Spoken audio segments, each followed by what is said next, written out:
Sadar ataupun tidak, dunia kita saat ini seringkali menuntut kita untuk terus berjuang dan berusaha, bekerja, belajar, dipaksa untuk produktif, melakukan ini, melakukan itu, dan sebagainya. Dan dari banyaknya aktivitas tadi, terkadang kita lupa akan yang namanya istirahat, berhenti sebentar untuk memulihkan energi kita. Memang terdengar sangat receh, tapi hal ini juga penting mengingat aktivitas yang kita lakukan setiap hari itu membutuhkan sebuah energi.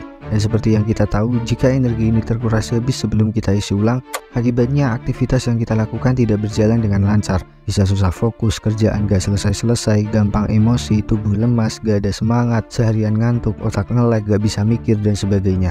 Lantas solusinya bagaimana? Istirahat, Pak. Istirahatlah sesuai dengan apa yang dibutuhkan oleh tubuh. Menurut Dr. Saundra Dalton Smith, setidaknya ada 7 macam istirahat yang perlu kita lakukan. Istirahat fisik, sensori, sosial, spiritual, mental, kreatif, dan terakhir ada istirahat emosional. Istirahat fisik itu seperti meregangkan otot, melakukan yoga, pijat, tidur yang berkualitas, tidur yang nyenyak, dan tidur yang cukup, bukan tidur yang berlebihan. Durasi tidur bagi umumnya manusia itu antara 7-8 jam setiap hari. Dan jika ada dari kita yang bukan umumnya manusia, maka durasi tidur menyesuaikan kebiasaan kita. Bisa 3 jam per harinya, 5 jam, 10 jam, dan yang terpenting tidak sampai 24 jam. Selain itu, untuk mendapatkan tidur yang berkualitas, jika bisa usahakan untuk memiliki jam tidur yang teratur. Artinya, kita tidur saat di jam tidur dan bangun di saat waktunya bangun. Nah, setelah seharian bekerja melakukan aktivitas yang menguras banyak energi, bukannya istirahat, tidak jarang dari kita malah membuka ponsel, entah itu scroll sosmed, main game, nonton film, maraton One Piece, ataupun semacamnya. Mengira hal itu adalah istirahat, nyatanya menatap layar ponsel malah menguras banyak energi. Maka dari itu ada yang namanya sensory rest atau istirahat sensori, yaitu memberikan waktu istirahat pada panca indera kita, indera penciuman, pendengaran, atau penglihatan. Istirahatnya sesimpel menutup mata sambil mengatur nafas selama 10 menit sampai 15 menitan. Setelah itu, baru kita lanjutkan maraton One Piece-nya. Kemudian, jenis istirahat yang selanjutnya ada social rest atau istirahat sosial. Maksudnya bagaimana? Jadi ketika kita berinteraksi dengan seseorang, biasanya kita pernah mengalami human giver syndrome. Merasa nggak enakan, apa-apa diiyain, dipaksa hihi, punya teman yang cuma mau untungnya aja. Atau bisa juga kita punya banyak teman tapi masih merasa sendirian.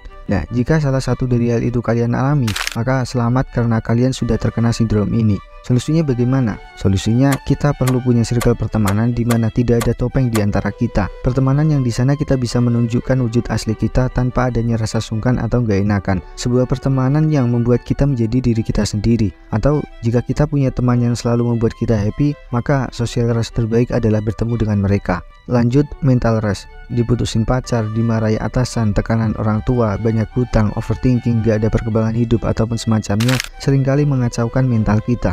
Dan tanda kalau mental kita sedang lelah, biasanya kita nggak bisa tidur karena pikiran kita yang nggak bisa berhenti. Solusinya kita bisa melakukan suatu aktivitas atau hobi yang membuat kita rileks dan membuat kita lebih tenang, seperti melukis, bernyanyi, bersepeda, lari, journaling, atau bisa juga dengan bermain. Bermain di sini artinya kita melakukan permainan yang membuat kita lebih santai, bukan bermain untuk menang atau bermain yang malah membuat kita tambah stres atau berkata kasar.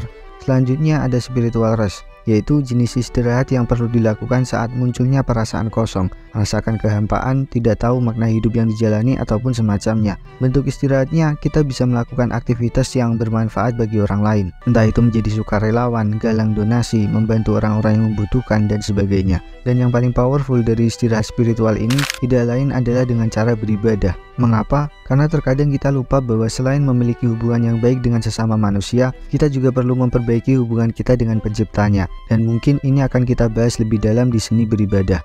Kemudian bentuk istirahat berikutnya adalah creative rest. Ternyata meskipun kita tidak bekerja di industri kreatif, kita punya energi kreatif yang kita gunakan setiap hari. Dan tanda kalau kita butuh istirahat ini yaitu ketika kita merasa mandek, tidak bersemangat, ide mentok, atau kesulitan mencari solusi dari suatu masalah. Nah, istirahatnya kita cukup mengalir dengan apa yang kita lakukan tanpa memikirkan apa-apa. Bisa diam, melamun, mengosongkan pikiran, mindfulness, dan sebagainya. Intinya kita perlu mengistirahatkan otak kita dari berpikir yang berat-berat. Lalu jenis istirahat yang terakhir ada yang namanya emotional rest atau istirahat secara emosional. Dan seperti yang sudah kita bahas di seni mengelola emosi, kita perlu mengekspresikan emosi kita dengan cara menerimanya terlebih dahulu. Tidak masalah emosi apa yang kita rasakan, tapi yang jelas, responlah dengan respon yang tidak merugikan. Kemudian, karena emosi ini juga sering menguras banyak energi, maka cara mengistirahatkannya adalah dengan tidak berusaha menghilangkannya, tidak menolaknya, tapi sekali lagi kita harus bisa menerimanya. Capek itu wajar dan lelah itu juga normal. Seringkali seiring bertambahnya usia, kita yang manusia dipaksa untuk bekerja seperti mesin. Gak apa-apa, semua orang juga pernah mengalaminya. Namun yang perlu diingat adalah kita sudah berusaha, kita sudah berjuang dengan keras dan gak salah kok kalau kita butuh istirahat. Bahkan mesin pun juga butuh istirahat agar tidak gampang rusak. Maka dari itu istirahatlah Pak. Jika lelah istirahatlah. Bekerja itu memang penting tapi istirahat juga tidak kalah penting. Istirahatlah secara efektif tapi jangan kebanyakan juga karena tugas kita sangat banyak dan tidak akan pernah selesai. Nah, istirahat yang efektif itu bukan istirahat yang terlalu lama atau istirahat yang terlalu panjang. Istirahat yang efektif adalah istirahat yang memberikan efek bagi tubuh kita. Istirahat yang dapat memulihkan energi kita. Makanya sesuai dengan apa yang sudah kita pelajari di bab 1, kita perlu istirahat sesuai dengan bentuk kelelahan kita. Misalnya dalam sensory rest, mengistirahatkan mata sangat penting terutama bagi kita yang punya masalah dengan mata.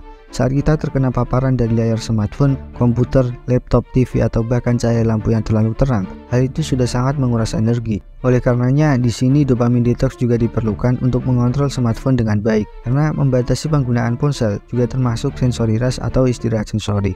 Selain itu, untuk mengistirahatkan panca indera, kita juga bisa berjalan-jalan melihat alam, hijaunya dedaunan, merasakan hembusan angin, mendengarkan suara burung yang berkicau, menghirup udara yang segar, atau setelah telinga kita lelah mendengar berisiknya suara tetangga, kita juga bisa mengistirahatkannya dengan mendengarkan musik yang membuat kita lebih tenang. Nah, menurut Dalton Smith, karena tidak mengetahui jenis atau macamnya istirahat, ternyata banyak dari kita itu bekerja dalam kondisi yang tidak prima. Dengan kata lain, kita sering bekerja dari titik kelelahan kita. Sekarang bayangkan ada satu pekerjaan yang membutuhkan 70% energi kita. Sedangkan saat itu, energi yang kita punya hanya tinggal 10%. Pertanyaannya, apakah itu pekerjaan terbaik kita? Apakah pekerjaan itu bisa selesai dengan baik? Nah, sadar atau tidak, itulah yang sering kita lihat dan kita alami. Kita banyak melakukan pekerjaan tapi dari titik di mana kita sudah kelelahan. Maka dari itu, memperhatikan bentuk kelelahan dan bagaimana cara kita mengistirahatkannya adalah bagian dari produktivitas. Jadi dengan kata lain, salah satu kunci untuk bisa lebih produktif yaitu beristirahat dengan tepat. Dan sedikit tambahan, dari beberapa pemulihan atau istirahat yang telah disebutkan, ada salah satu pemulihan yang tidak boleh kita lewatkan, yaitu melakukan meditasi. Dengan bermeditasi, kita bisa mengistirahatkan mental kita, fisik, sensori, emosional, kreatif, sosial, atau bahkan spiritual. Saat mental sedang hancur, dengan meditasi kita bisa memulihkannya dengan mengosongkan pikiran kita. Saat fisik begitu lelah, dengan meditasi juga kita bisa duduk bersila sambil merilekskan tubuh kita. Saat panca indera sudah kita gunakan sepanjang hari, dengan meditasi kita bisa mengistirahatkannya dengan menutup mata dan berfokus pada pernapasan. Saat emosi kita tidak karu-karuan, dengan ketenangan meditasi kita bisa menerima semua emosi itu dan tidak melawannya. Saat pikiran mentok dan kreativitas kita banyak terkuras, dengan meditasi kita bisa mindfulness dan meringankan beban-beban pikiran kita. Saat kita lelah berada di lingkungan yang toksik, dengan meditasi lagi kita bisa menjauh sebentar dan punya waktu untuk diri kita sendiri. Dan jika butuh bercerita, maka dengan istirahat spiritual dan meditasi, kita bisa ceritakan semua keluh kesah kita pada Tuhan. Karena menurut psikologi, jika kita tidak tahu harus bercerita kepada siapa, maka tidak ada tempat yang lebih tepat selain bercerita kepada Tuhan. Mungkin itu saja pelajaran kita hari ini, semoga bermanfaat. Saya Bagas, terima kasih.